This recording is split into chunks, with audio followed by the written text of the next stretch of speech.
Brockman got what he wanted yesterday. We all got what we wanted. Your Patriots lost. That's what you want. Yeah, buddy. Okay.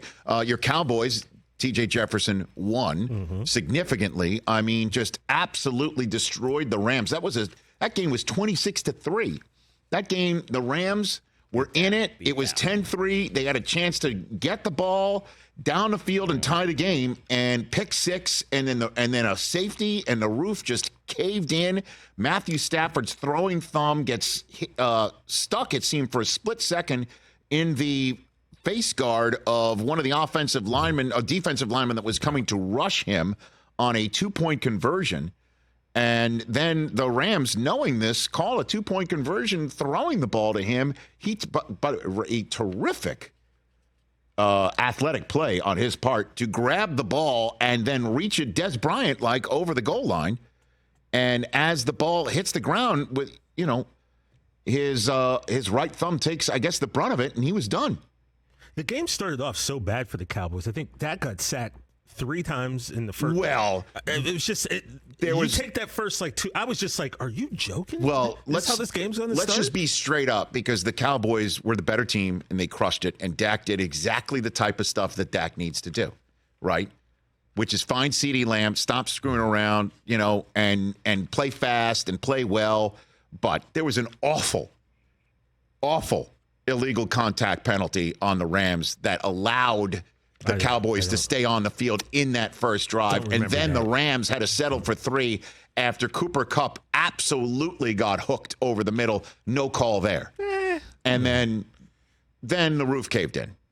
So if you want to talk about how things didn't start well for the Cowboys, it started well enough. You got a nice penalty that they came back and scored with that benefit. I'm just saying 3 sacks to start the game. Well, Aaron Donald showed up. 99 showed up, I got worried for a second, and then 9 gets knocked out of the game, and now we're wondering what's going on with the Rams. They're 3-5, and the Cowboys look terrific. They look terrific again, and it is perfect timing for Dallas now to go to Philadelphia and show everybody, okay, the team that showed up in San Francisco a few weeks ago is gone. We have turned that page. After we got curb stomped by San Francisco, we went to the home of the Chargers and won there. We came back from our bye week and beat the co-tenants, or the, I guess, true owners, if you will, of the building in SoFi, the Rams, in their house. They took care of Los Angeles. They swept L.A., and now they got to go to Philadelphia, and let's see that.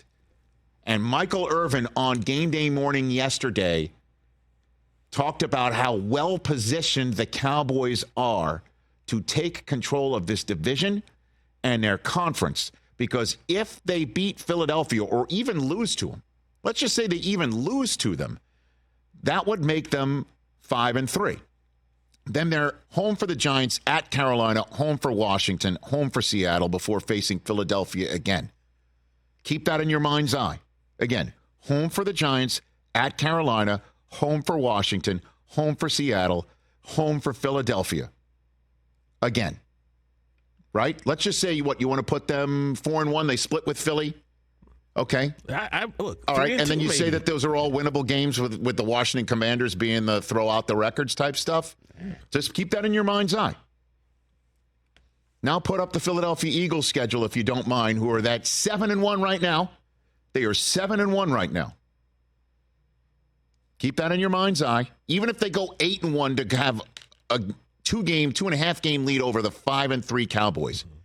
The Philadelphia Eagles, while the Cowboys are doing what they're going to be doing over the next month, they have a bye. They're at Kansas City, home for Buffalo, home for San Francisco before Dallas comes back. Then they're at Seattle before finishing nice and soft 2 games against the Giants and a game against Arizona. We're assuming it's Kyler Murray at that point in time.